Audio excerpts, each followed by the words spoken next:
हामी चाहिँ अहिले छरेबाट गाउँको लागि यात्रामा हिँडिसकेका छौँ।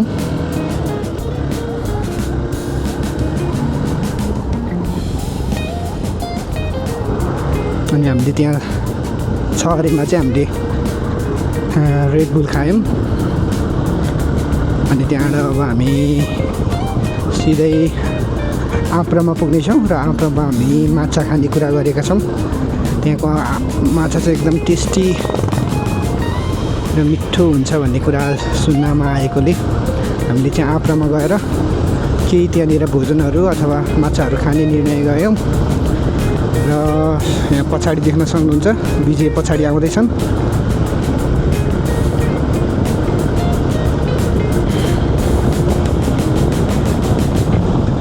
र मेरो साथमा बुवा पनि पछाडि हुनुहुन्छ, त्यसैले मैले धेरै स्पिड चलाउन सकिरहेको छैन। बुवा हुनुभएकोले मैले स्पिड धेरै चलाउँदिनँ।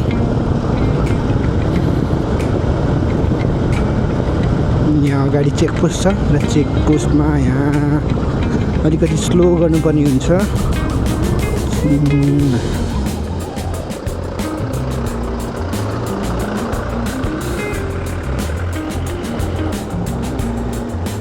यो चाहिँ छरेको चेकपोस्ट हो र हामी चेकपोस्ट कटिसकेका छौँ र हामी अब नन स्टप यहाँबाट जानेछौँ।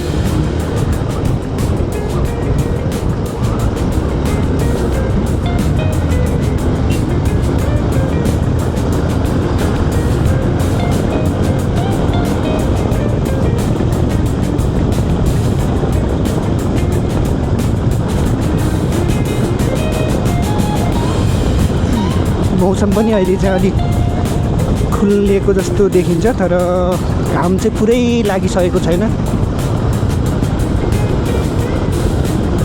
हिजो अस्तिभन्दा अलिकति मौसम चाहिँ अलिक खुलेको जस्तो अनुभव भएको मैले गर्दैछु।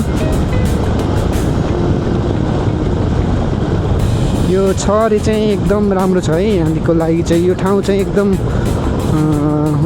उब्जनी र उत्पादनको लागि चाहिँ यो क्षेत्र एकदमै प्रख्यात जस्तो देखिन्छ, किनकि यहाँ चाहिँ पर्याप्त मात्रामा सिँचाइहरू पुग्ने भएकोले यो ठाउँ चाहिँ अलिकति अरू क्षेत्रहरू हेर्दा अरूभन्दा चाहिँ यो ठाउँ चाहिँ अलिक विकसित जस्तो समतल भूभाग रहेकोले यो छरेको वरिपरि चाहिँ अलिकति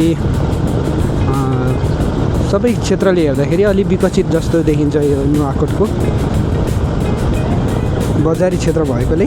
र यहाँ चाहिँ अहिले फागुन महिना भए तापनि तर यहाँ धान चाहिँ लगाइसकेको छ।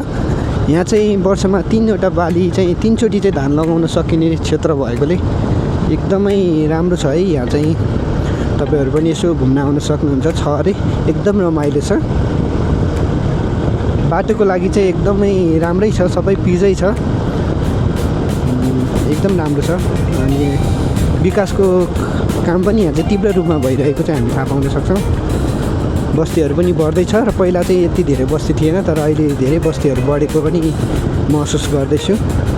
यो अटोहरू पनि देख्न सक्नुहुन्छ, अटोहरू पनि छ। हामी चाहिँ अहिले थानसिङतिर आइपुगिसकेका छौँ। छरे कटेर थानसिङ आइपुगेका छौँ।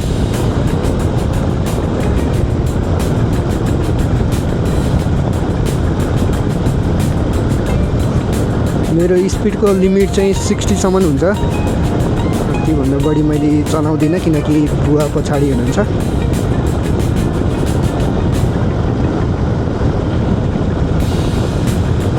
एकदम रमाइलो छ है यो छरे एरिया।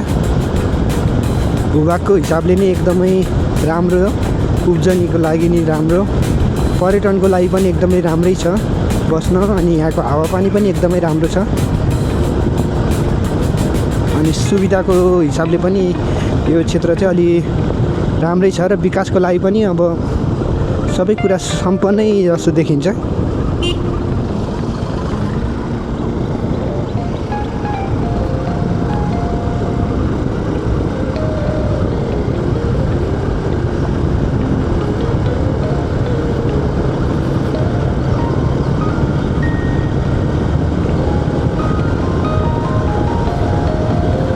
अहिले चाहिँ समय ठिक 4 बजिसकेको छ, बेलुकाको 4 बजेको छ।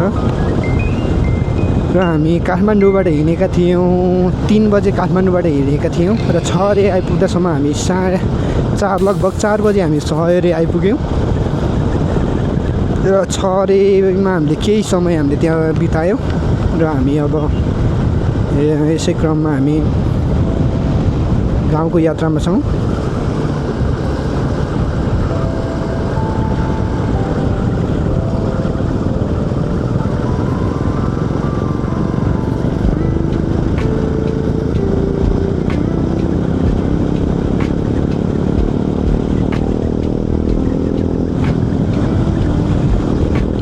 लिमिटको कारणले गर्दा मैले 60 कटाउन मिल्दैन।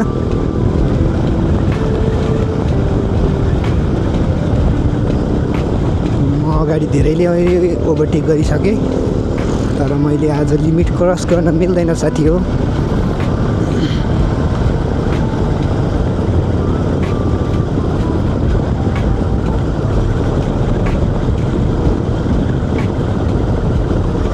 लगभग हाम्रो 70 किलोमिटर जतिको दूरीमा रहेको छ हाम्रो घर चाहिँ। अनि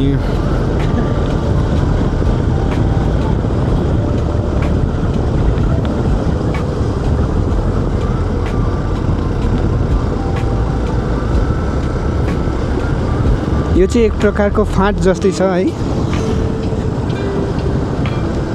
यो क्षेत्र चाहिँ।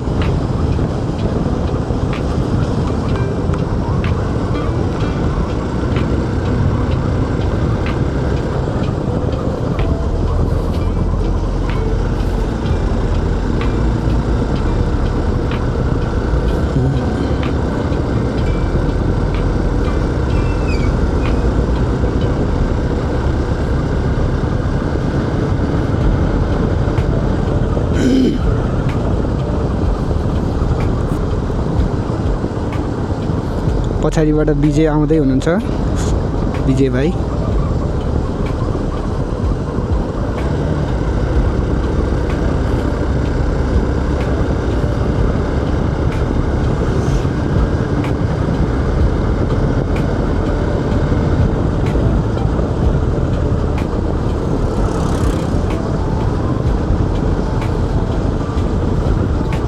आजभन्दा 10-15 वर्ष अगाडि चाहिँ यहाँ पुल थिएन र हामी यो माथिको झोलुङ्गे पुलबाट हामी यात्रा गर्थ्यौँ, हिँड्दै यात्रा गर्नुपर्ने हुन्थ्यो।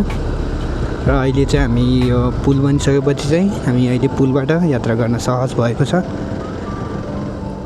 र नेपाल सरकारलाई धन्यवाद दिन्छौँ यस्ता राम्रा राम्रा कामहरू गर्नुभएकोमा। यहाँ चाहिँ पहिला ठुलो खोला, समुद्र जस्तै खोला यस ठाउँबाट बग्दथ्यो र अहिले चाहिँ खडेरीको समय भएकोले पानी त्यति छैन। अब हामी लिखु गाउँपालिका वडा नम्बर 4 तिर हामी प्रवेश गरिसकेका छौँ।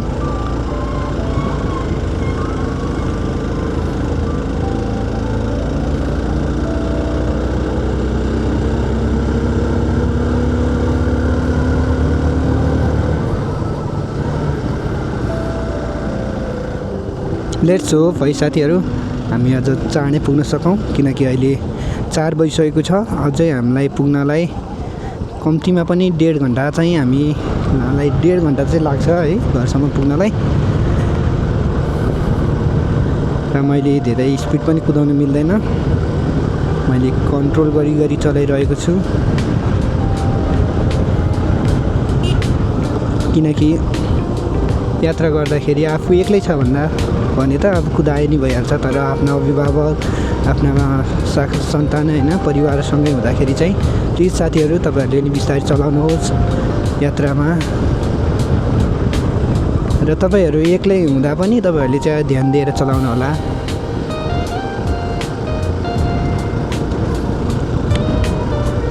किनकि मानिसको जीवन हो, कहिले के हुन्छ थाहा हुँदैन। आफू नै सुरक्षित रहनु भयो भने राम्रो हुन्छ। किनकि यो मोटरसाइकल गाडीहरू इन्धनबाट चल्ने कुराहरूको कुनै पनि बेला भर हुँदैन है। त्यसैले सकेसम्म यसलाई चाहिँ तपाईँहरूले आफूले बसमा कतिसम्म तपाईँले चाहिँ कन्ट्रोल गर्न सक्नुहुन्छ त्यही अनुसारले तपाईँले त्यो साधनहरूलाई चाहिँ प्रयोग गर्नुहोस्। आफूले कन्ट्रोलै गर्न नसक्ने, आफूले त्यो साधनलाई चाहिँ होइन आफ्नो बसमा राख्न नसक्ने गरी चाहिँ तपाईँहरूले नकुदाउनु होला। अनि हामी यसै क्रममा हामी लिखुमा छौँ अहिले। लिखु वडा नम्बर 5 भित्र हामी यात्रा गर्दैछौँ।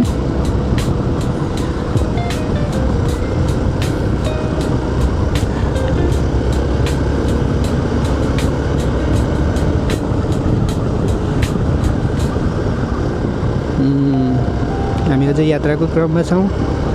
हाम्रो पछि विजय भाइ र मेरो माइजू हुनुहुन्छ, उहाँहरू आउँदै हुनुहुन्छ, यात्रामा हुनुहुन्छ।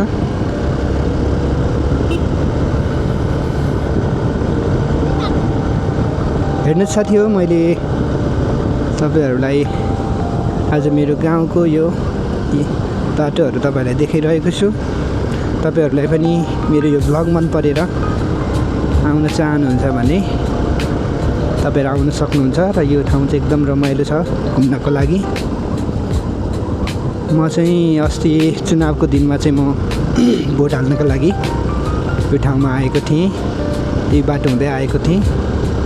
र फेरि पनि यो बाटो फेरि आउनुपर्ने भयो। धेरै दिन भएको छैन, लगभग 1 हप्ताभित्र म 2 चोटि गाउँ आउनुपर्ने भयो।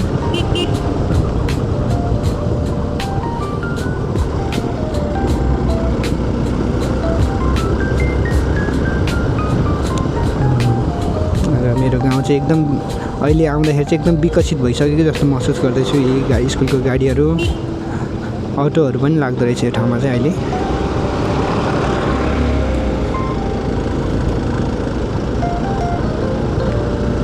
अहिले चाहिँ हामी चौघडा स्थित आइपुगेका छौँ। चौघडामा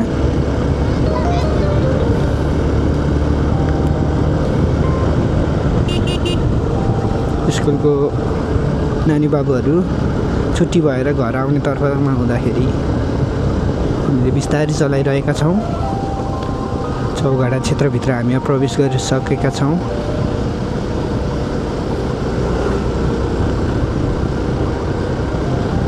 हालसालै चुनाव सकिएकोले, अहिले चुनावको माहौल चाहिँ सकिसकेकोले गाउँमा आउनेहरू पनि सबै फर्किसकेका छन्।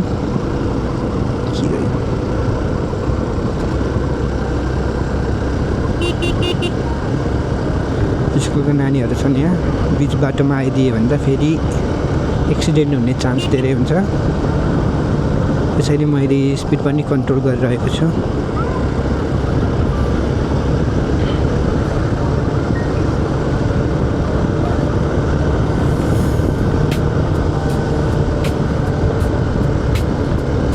हामी चौघडा क्षेत्रभित्र छौँ।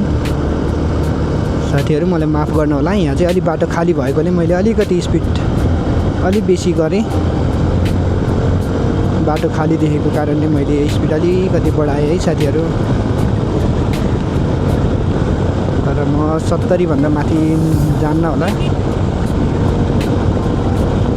यहाँ बाटो खाली भएकोले मात्र मैले अलिकति स्पिड बढाएको हो, नत्र त म स्पिड बढाउने थिइनँ। बाटो अलिक खाली भएकोले हो।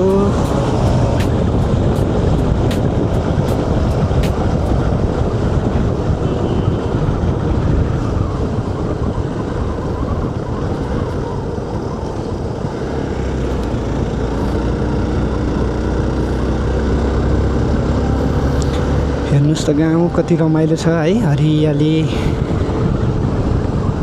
तर यसो विचार गर्ने हो भने गाउँले जीवन पनि एकदमै रमाइलो नै हो नि। स्वच्छ हावापानी अनि सबै कुरा चाहिँ अब हाइजेनिक है, विषादी रहित खानाहरू खान सबै कुरा पाइन्छ गाउँघरमा।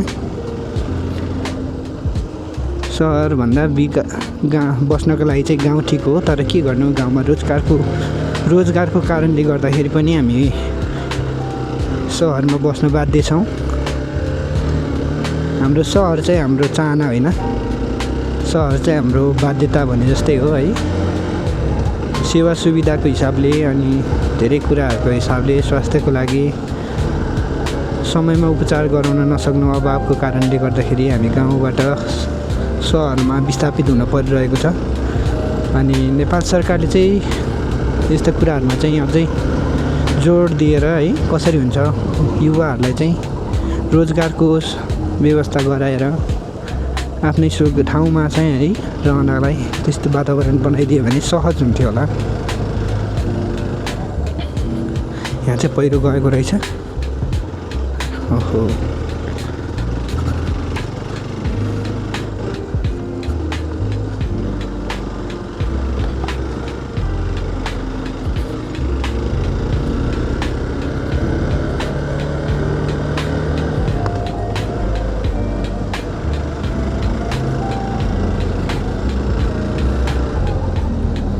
हामी चौघाडामा आइपुगेका छौँ र ल है हामीले यहाँ चाहिँ बालेन्सरको डोजर देख्न सक्छौँ है। बालेन्सरको डोजर आयो तेरो सर भनेर बालेन्सरको डोजर देखाउने हो कि के हो साथीहरू। यता अगाडि चाहिँ हाम्रो विजय भाइ र माइजू हुनुहुन्छ।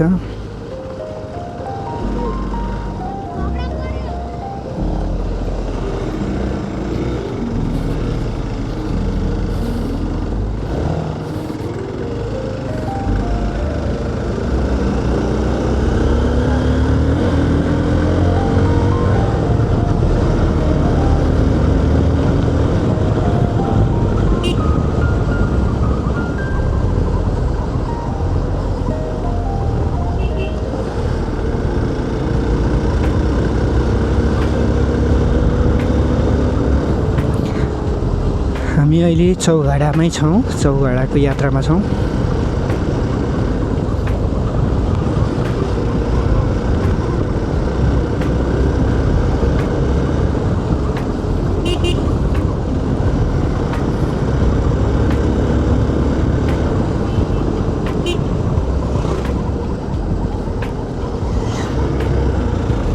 हेर्न सक्नुहुन्छ यहाँ पनि एकदमै राम्रो छ है।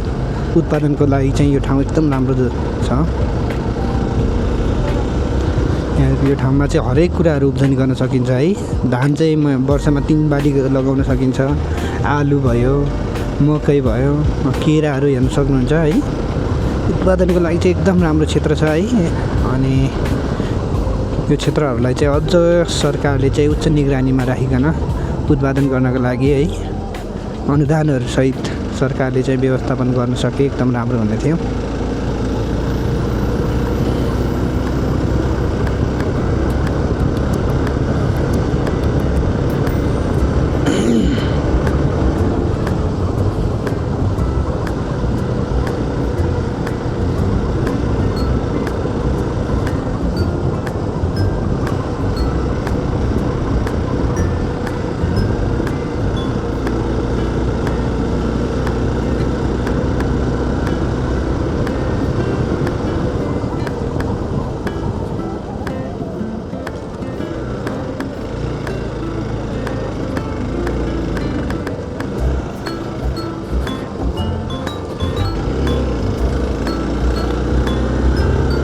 हामी चाहिँ अहिले चौघाडाकै बाटोमा हिँडिरहेका छौँ।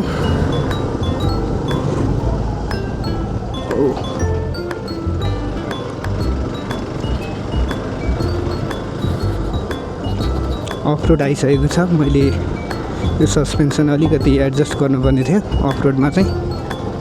ठिकै छ, मैले अहिले यतिमै राइड गर्दैछु। अन्त योभन्दा नि धेरै अफरोड आयो भने चाहिँ मैले सस्पेन्सन एडजस्ट गर्नुपर्ने हुन्छ।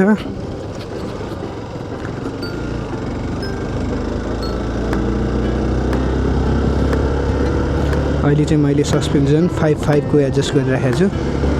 अफरोड धेरै आयो भने मैले 14 को एडजस्ट गर्नुपर्ने हुन्छ। 14 क्लिकको। अहिले त्यो म गाउँको माथिको बाटोमा चाहिँ मैले त्यो एडजस्ट गर्नेछु।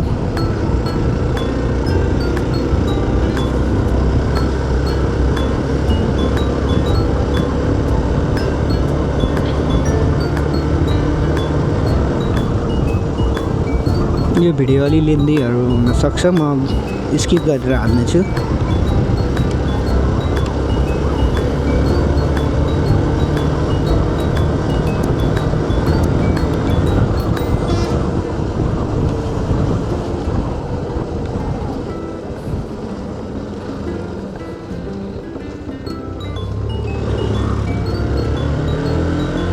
आफूले ओभरटेक गर्न सकुला त। बाटो अलिकति साङ्ग्रो भएकोले ओभरटेक गर्न नि अलि समस्या छ।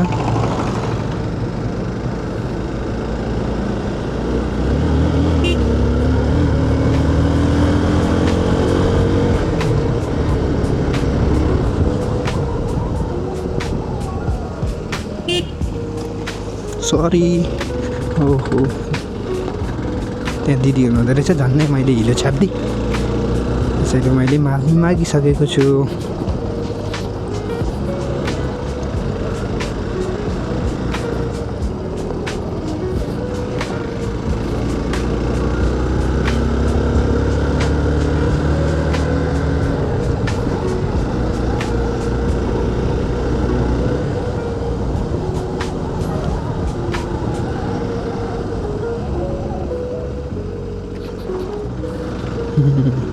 यहाँ चाहिँ केरै किरा रहेछ। किरै किरा घारी देख्न सक्नुहुन्छ क्या साथीहरू तपाईँहरूले।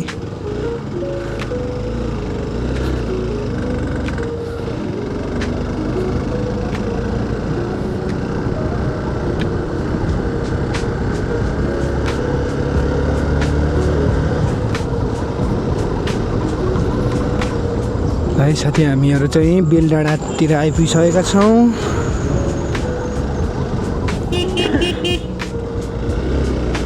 डगी चाहिँ बिच बाटोमा आइपुगेकोले जान्नै हामीले डगीलाई साइड लगाएका छौँ।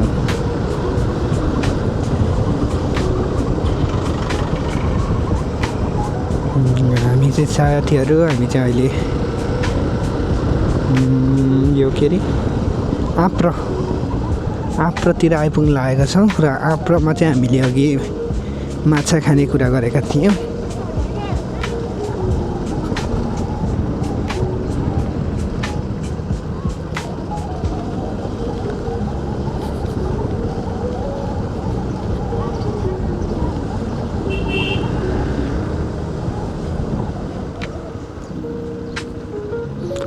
तर साथीले हर्न बजाए। कहाँनिर हो? पारी हुन्छ।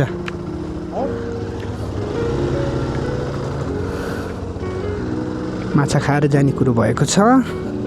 पारी तादी खोलाको माछा हो गाइस, मिठो हुन्छ। हजुर पनि आउन सक्नुहुन्छ। ल हेर्नुहोस् त गाइस, यहाँको कति रमाइलो।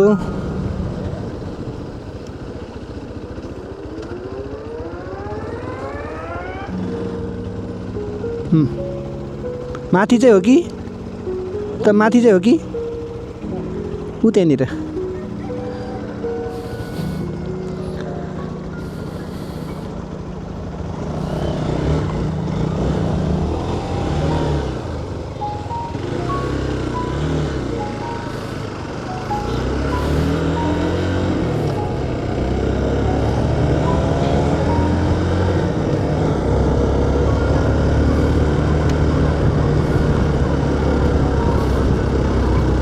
गाइज, माछा चाहिँ यहाँ पाइन्छ भने जस्तो लाग्यो है।